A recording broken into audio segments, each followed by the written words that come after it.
told us he can't leave the valley. Who are you? You just need to get out of the water, please. Gotta be an explanation. It's just crazy this is still here. It's okay, because we got time.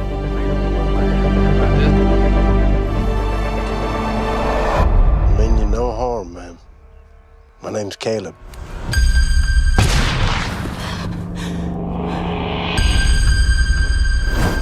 A woman walks through a desolate valley. The earth is silent. A man in a hazmat suit watches from afar.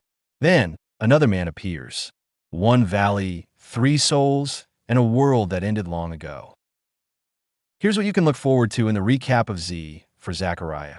I'll kick things off with a quick 3-word recap: faith, territory, fallout. Then I'll share my own thoughts on the story, what makes this movie stand out, and why it still connects with viewers today.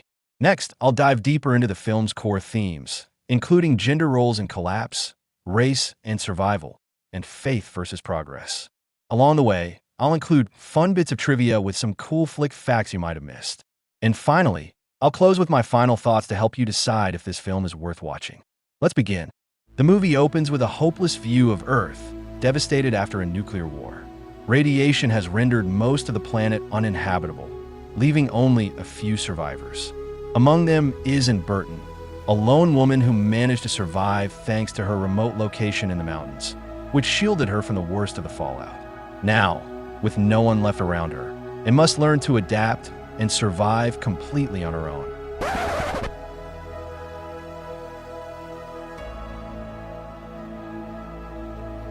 She teaches herself how to farm, hunt, and gather essentials just to keep going.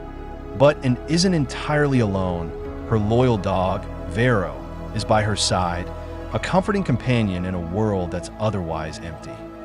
One day, while hunting, she stumbles across a cart left on the road, and curiosity gets the best of her. Just then, a figure appears, a man in an anti-radiation suit, seemingly scanning the area with a radiation detector. When the man finally stops, he removes his protective gear and screams in joy, thrilled to discover that this area is free of radiation, and approaches, but he disappears just as quickly. Thankfully, Vero picks up the man's trail and leads her to a nearby waterfall, where she finds him bathing in the river.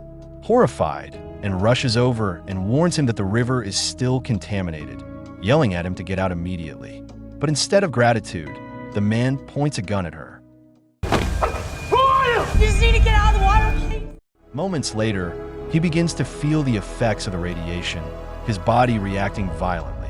He stumbles back to his cart and desperately begs to inject him with anti-radiation medication, and hesitates but helps him. The man, who introduces himself as John Loomis, begins to deteriorate rapidly, and brings him home and tends to him with care, hoping he'll recover soon. Living alone had been difficult for Anne, so she's willing to nurse John back to health despite his hostile introduction. With time, John regains strength, and they begin to open up to one another. During a quiet dinner, John brings up the photo and had found earlier in his cart. He clarifies that the woman in the photo is just a former co-worker, not someone significant. Despite living in close quarters and growing emotionally close, John never crosses any boundaries. One night, Anne subtly tries to seduce him by leaving her bedroom door slightly open, hoping he'll come in. But John walks away, leaving Anne disappointed and rejected. Later, Anne warns John that winter is coming and the lake will freeze soon. She asks him to fix the damaged generator, which she hasn't been able to repair herself. John takes the generator to the waterfall, intending to make it work there, but because the area is radioactive, they must be cautious. He proposes building a water wheel using wooden planks from the old church nearby, and refuses the church belonged to her father, and she doesn't want it destroyed. She suggests using wood from the forest instead. John argues that it would take much longer and be far more difficult, but Anne insists, saying she can live without electricity if needed. John disagrees, believing their lives would be much easier with power. Their discussion grows tense and emotional, ending with John storming off in frustration. John goes into town, finds some alcohol, and gets drunk. And tries to help him back home. He lashes out at her and demands she leave his room. The next morning, John apologizes for his behavior and forgives him. That night, they share a candlelit dinner and expresses how much she cares about him. She even hints that she wants to have children with him, not just for companionship, but also to help repopulate the world. But John doesn't share the same urgency or desire. He believes there are more pressing things to worry about than starting a family. Okay, because we got time.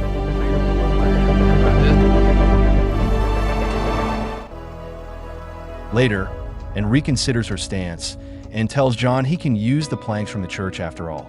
She now believes building the water wheel is essential for their survival. Surprisingly, John refuses this time. He doesn't want to upset her again.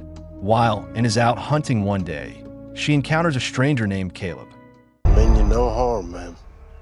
My name's Caleb. Shocked to find another human alive, she brings him home.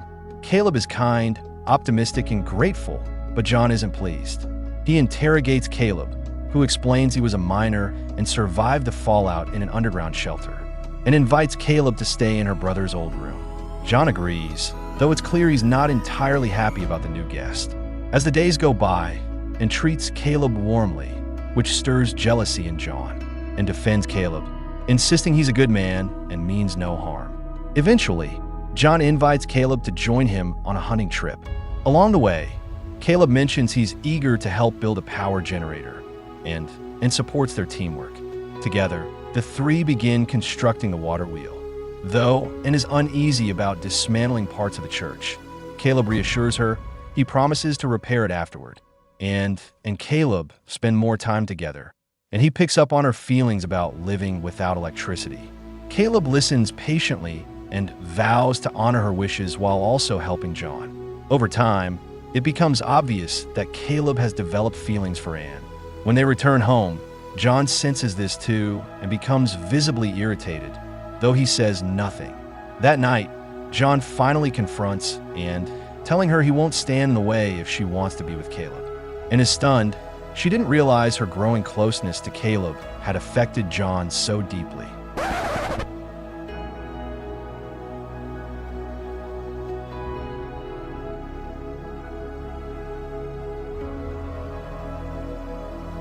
The next day, the water wheel project continues, and Caleb agrees to wade into the radioactive river to complete the setup. Working together, the three nearly finish the generator. To celebrate, they host a small party and play games by the lake. One involves tossing a bottle into the water and diving in to retrieve it. And Caleb share a long, meaningful look while in the lake, their feelings clearly deepening. Later that night, as Anne returns from her shower, she finds John asleep. Hoping to finally share an intimate moment, she's disappointed once again. However, Caleb is still awake and, starved for affection, slips into the bathroom and has sex with him. The next morning, the tension at breakfast is palpable. John is visibly uncomfortable seeing Caleb and so close. As they continue building the water wheel, John makes a cryptic remark, claiming he only encouraged and asleep with Caleb so Caleb would stay and help him. But Caleb doesn't believe it. He thinks and truly cares for him. The final piece of the water wheel is installed, but just as Caleb is finishing, he slips and nearly falls. John grabs him in time, but stares coldly into his eyes, then suddenly lets go. Caleb plummets down the waterfall. John returns home calmly, pretending nothing happened, and invites him to drink tea, but he refuses. She begins to sense something is wrong and apologizes for sleeping with Caleb. John dismisses her guilt and casually claims Caleb is gone now, and doesn't buy it. She searches the hills for Caleb, but finds no trace of him. She's heartbroken and confused. John, on the other hand, is silent, hiding the truth. He had pushed Caleb deliberately, driven by jealousy, fear, and the desperate need to keep an all to himself. As the film draws to a close, we're left with a chilling question. Was survival worth the cost of trust and humanity? But Z for Zachariah isn't just about surviving. Underneath the nuclear fallout is a deeper, more unsettling question. What does it mean to rebuild humanity when all the systems that once shaped it are gone? The film is quiet, tense, and psychological. Less about destruction, more about the emotional power struggles that follow it. At its heart, the film explores post-apocalyptic power dynamics. With society gone, old roles fade and new ones form. John brings knowledge and structure, a man of science trying to restore order. Caleb offers strength and confidence, but it's Anne who owns the land and stays grounded in her values that quietly holds the most control. Her power isn't loud, and it isn't male. From a gender perspective, the story becomes a look at gender roles after collapse. Anne is the only woman, respected, wanted, and pulled between two men with different visions.